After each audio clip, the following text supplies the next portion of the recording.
My name is Michaela Nonan, and I am typically a workshop coach at HomeLink. This year, I've been given the opportunity to be a parent liaison and help answer some typical questions that families have.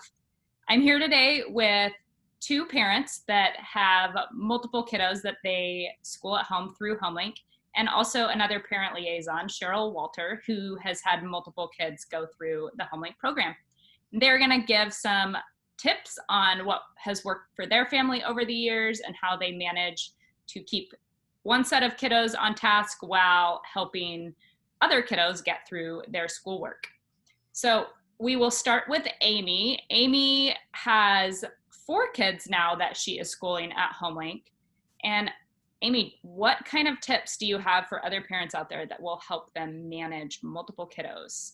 Okay, so this being our 8th year homeschooling, I think that one thing that's been key is like every year we adjust and we clean up and we move forward differently.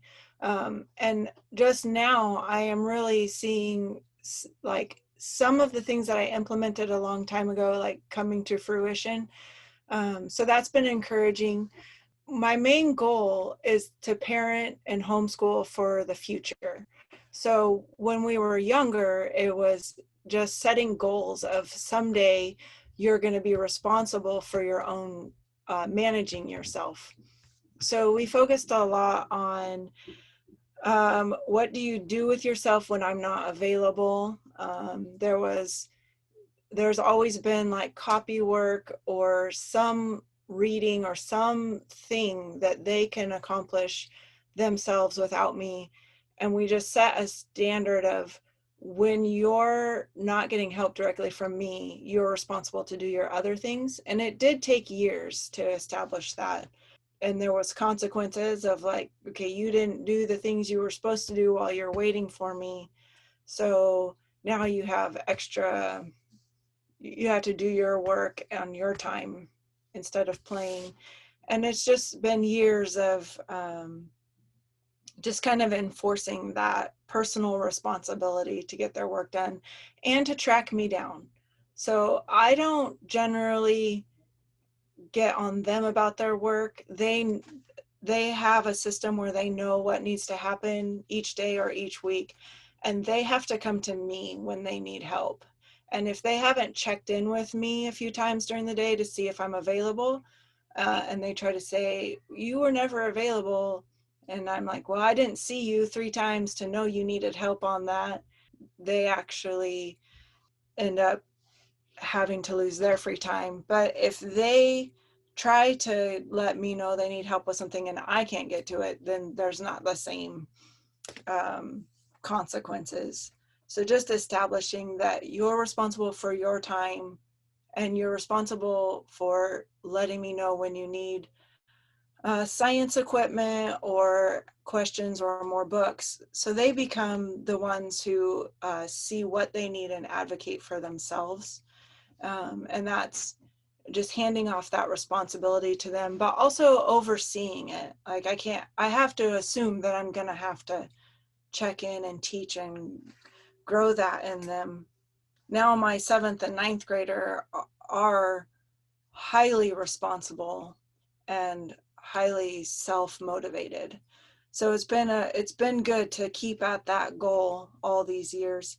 The other thing that we do is we didn't do a lot of subjects together because the 9th grader and the 7th grader, when they were younger, they were at different learning levels. And then the 7th grader and 4th grader, when they were younger, were at different reading and learning levels. So it never was efficient. But now that they're all getting older and more responsible, each kid actually has a subject that they help a younger kid with. So like Emma's been through the grammar program for 3 years. So she leads the grammar program with Julianne. And then I oversee it to make sure the concepts are cemented, but they do the work together. And then Julianne is our science kid, so she teaches science to the younger kids.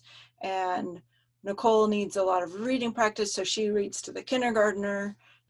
It's just another layer for them to also understand what they're doing so that they're able to teach it to the next person too.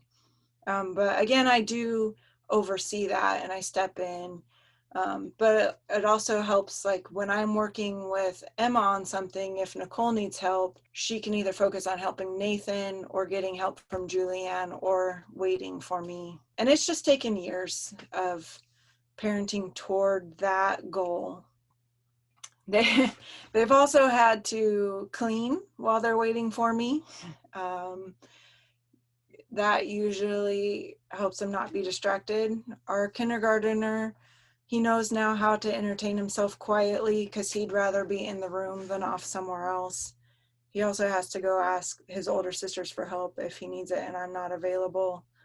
But we just try to focus on instilling responsibility and self-management skills. Also, we use copy work and some memorization things that they can do on their own throughout the day. Awesome. Thank you. Those were some great ideas. Up next, we have Wendy, and she has 3 kids that she is currently homeschooling and 1 soon. And she's going to chat about what she does on a daily basis to keep things smooth. I was taking notes, Amy, as I was listening to you. I'm like, oh, I need to do that. My name's Wendy. This is my year 7 homeschooling. I started with my oldest when he was in kindergarten, and then I had 3 more kids after that. And so I was just going to share, I've done it through the hardest stages. So the hardest stage was probably when I had my first grader. And then so he was 6, a 4-year-old, 2-year-old, and newborn. And so as far as like schedules and how to do it, I just want to say that it's okay if it doesn't look perfect. And it's okay if it doesn't look like what you see on Pinterest and Instagram and your friends post on Facebook, because that is not real life homeschooling. Well, I'll just show you. This is my table right now, and it's a mess, and that actually looks pretty good. And so normally we work at a table sometimes. And actually, I'm going to say this. Just like Amy said, we change things all the time. If I say I'm doing one thing, usually a week or 2 later, we're doing something else. I think maybe that's my personality. It may not be the best for my kids, but I'm also trying to survive and to be a mom, a wife, cooking, laundry. You guys know how it goes. I always love homeschool mom friends because we get each other, right? And we know how hard it is. And so sometimes we work at the table and we just sit down and I have them all kind of separated and I walk around and help them. I usually try to do like math at the same time, so that way they're at least on the same subject. And other times, other seasons, I pull kids individually to work one-on-one, and I use that time one-on-one to work with them.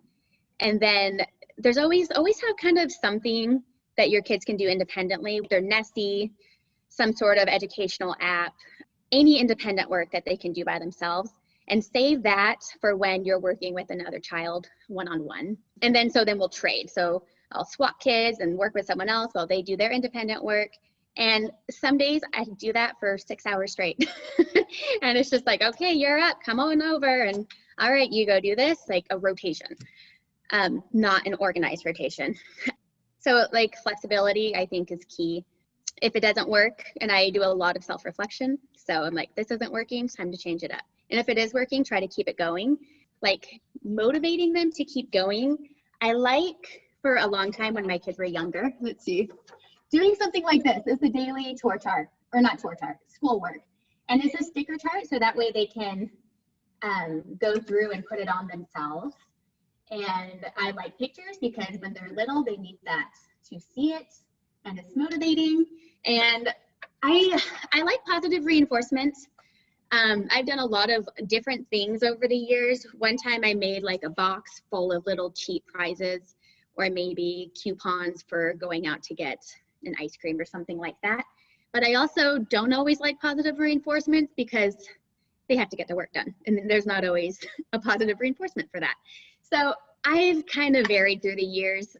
Sometimes I use like an actual prize. Other times it's just get it done. Otherwise you don't get to enjoy the weekend. So I kind of go back and forth. As they're getting older, I don't make it as fun. But this is more for when they're little, and it can be simple. And then, but I like that because it's a visual for them. Sometimes I use a planner for my boys who are older. Last year it worked really well, and it was just one from Amazon, and it was by subject, so you can find them really easily. And I tried doing that this year, and it just, I don't know why, but they weren't getting it. So I literally got a big piece of paper and I ran it across their hallway next to their bedroom, and I just wrote down piano 20 minutes. And I listed down all the things they had to do. So it's basically a big chart. And then they had a sticky note and they put it on when they're done with it. And I'm like, you don't get to do time with friends. You don't get to do any electronic time until this is all done. And so like I said, I mix it up. I change things a lot, just whatever's working. When I'm working at the table with my kids, and I have my older kids, if I'm working with something with them, recently I just discovered this. A friend told me about these quiet boxes. And so I have 5 of them. They're labeled, and there's just little things in here. So these are like the little Lego boxes, and they're really simple, and they're very good starter kits for kids who are just starting Legos. And there's 3 different builds you can do, and just crayons and little puzzles. Some are educational, some are just fun. This is like a Melissa and Doug puzzle. And the rule is, which I'll be honest, I did really great with this the first week or 2, and then my son got tired of it. But the rule is they get 1 activity for 20 minutes. And so they go through, and so he'll do this little Lego box for 20 minutes until the timer goes off. And then when the timer goes off, he can do his next activity, which there's usually like a coloring sheet with it. And so the reason why I really like that, and he enjoyed it at first, was because my youngest is 5, and when I'm working with all of the older siblings all day long, it's always go away, or go play with your toys, or, oh, I really got to do this. I'll help you in a little bit, you know, and it's constantly pushing him away, and it breaks my heart, and it's really hard, but it was a great way to have him included and join us. And so he enjoyed being with us and having something to do. He wasn't interrupting us like he usually is, and it just kind of built that time together. Something Amy talked about, which I think is really good, is having the older sibling help the younger. In my situation, I don't have them help with schoolwork, but I have them play. So I'll have, and I don't really do it planned out. It's more like, hey, can you go play with your brother for the next hour while I work with your sister? And we kind of rotate around. Like I said, it's not planned, but it's just kind of swapping around just to keep him happy and entertained, so that way he doesn't feel completely left out, but he doesn't have to sit at the table. Some moms are really great at making the younger siblings sit at the table and do the work, and it's educational. I have struggled with that. I feel like I have him join, he can do his handwriting, he can do coloring, but once he's done, he can go play as long as he's not interrupting. But everyone's different, and that's really my message I want to send to you, is everyone is so different. Go with what works for you, and what works for you one year may not work the next year, and just kind of play with it. And I don't know about you, Amy, but this is year 7 for me, and I still don't feel like I've gotten it. And there's still many, many days where I'm just doubting myself and like, am I doing this right? Or what are they missing? And it will get better, and like your confidence will get higher, but it's still hard. And so that's just kind of a sacrifice we make, and you're doing great. And just don't compare yourself to others. Don't compare what you're doing to what other people are doing. Just be confident that you are doing what's right for your child. Awesome. Thank you, Wendy. That was some great stuff. I'm going to have to try out that box technique with my little kindergartner when I need him to be distracted doing stuff. Yeah, it's helpful. Yeah. Okay. So Cheryl is in a little bit different of a stage in life than the rest of us as far as how old her kiddos are. So she's going to chat about what has worked for them in the past now that they're older. So go for it, Cheryl. So I homeschooled with my kids for, I think, about 10 years, and it was pretty much K through 8th grade for all of them, and they all finished up at HomeLink. But I did have all 3 of them. I did start out with some preschoolers too, so some of the things that Wendy said about having some things for them to do really helped out a lot, whether it be coloring or sticker books or educational game or something like that. When they were about up till age 4 or so, nap time was a very big part of my time, teaching time, because they needed their nap. They just laid down with a book and they read in bed, and they usually fell asleep. So that was very helpful, to keep that nap as long as possible. Once I had them all in school, though, then it was a little bit different. And I'm going to share a screen here. What worked best for me was to have a schedule. And at least at the beginning of the year, having the schedule was extraordinarily helpful. And like Amy and Wendy said, I tried to schedule things around it so that both the kids knew what they were doing and I knew what they should be doing. One thing was, I had one kid who wanted to know, what are we doing next? What am I supposed to be doing right now? Very consistently. So a schedule was a thing that he needed, and it did help me keep on track. But you can see here that I started out with the hardest subject first, which was math for my daughter and somewhat my sons, but language arts for one of my sons was really the harder one. But we would start out with the instruction time where I was working with my daughter while my son Thor was doing handwriting. Thor and Laura were doing handwriting without tears. At 8:30, we'd switch it around, or thereabouts 8:30.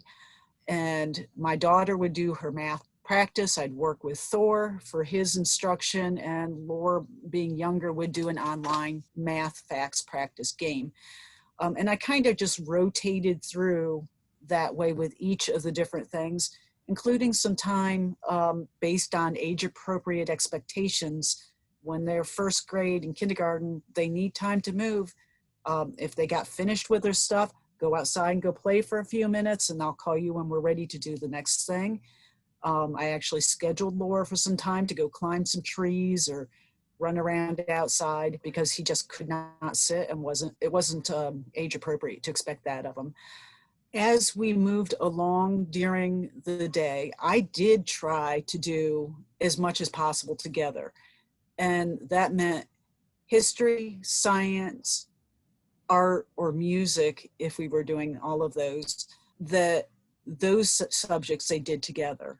And the way that I did that would be, for instance, with history, we use Story of the World, and I would read it, the section to them. The older kids might have a worksheet that came with the program that they would do, or they'd have to write a paragraph or a couple sentences depending on their age. My youngest one would draw a picture of what he had learned. And that really kind of helped make it age appropriate. And the same thing for science. We do an experiment. My older two would write up something about the experiment, and the youngest one would draw what he learned. Just trying to keep it age appropriate and showing that they learned things. I also tended to try to take this to the park to change things up when the weather was nice. Going down to Howard Amen Park, there is internet, so when my daughter had online things that she had to do, we could do that while the older two got a chance to go play in between. It was very helpful.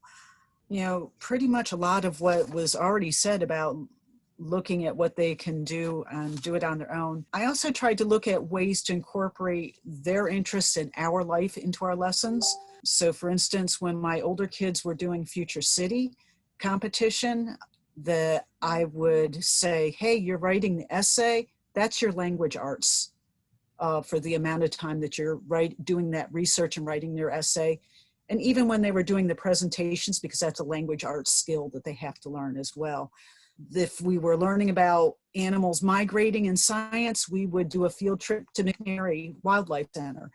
Making holiday cookies, that's math, that's fractions. Convert that recipe up or down for us so that we can make more or less of the cookies. Applying what they learned, Dad's making a dog house, help Dad measure. Lots of things like that to build some of that stuff in and get some real hands-on learning for my kids. And then just lots of break for movement, food, and water, because all of that helps to keep them on track. Awesome. Thank you, Cheryl. So this is my first year with 2 kiddos in HomeLink. We've had one there. This is our 3rd year there. So I've got a third grader and a kindergartner, and it's been a learning experience, but it's going fairly good. And we try to do science together and history together. So we do hands-on history kits, which are so much fun. And then we check out books to go with whatever the topic is. I also typically try to, okay, you are going to do your handwriting while I'm helping the other one with math. And then we switch. Or I do a lot of scavenger hunts. And so there are words that they have to read for that lesson. I write them or type them on paper, and then the other kid hides them throughout the house or outside. And then we switch, and I'm able to work with one on math while the other one's looking for their words now. And that has been very helpful in the last few weeks that we've started doing that. And we change stuff up all the time. I'm still trying to figure out what in the world works the best, but there's not really it works the best for a week or two. And then you're trying to evolve and continue to come up with engaging stuff. So I'm like the other moms here, you just have to be flexible. We have done school on the floor. We've done school at the table. We do school in the car. We constantly listen to our books that we're doing an audiobook in the car. We do school at the park. One kid will play and I'll be doing school with the other kid. And then we can switch, and then they get time to go play together. So there's ways to entertain the other kid while you're trying to really focus on content with the kiddo that needs it. So anybody else have anything to say? Okay, Wendy.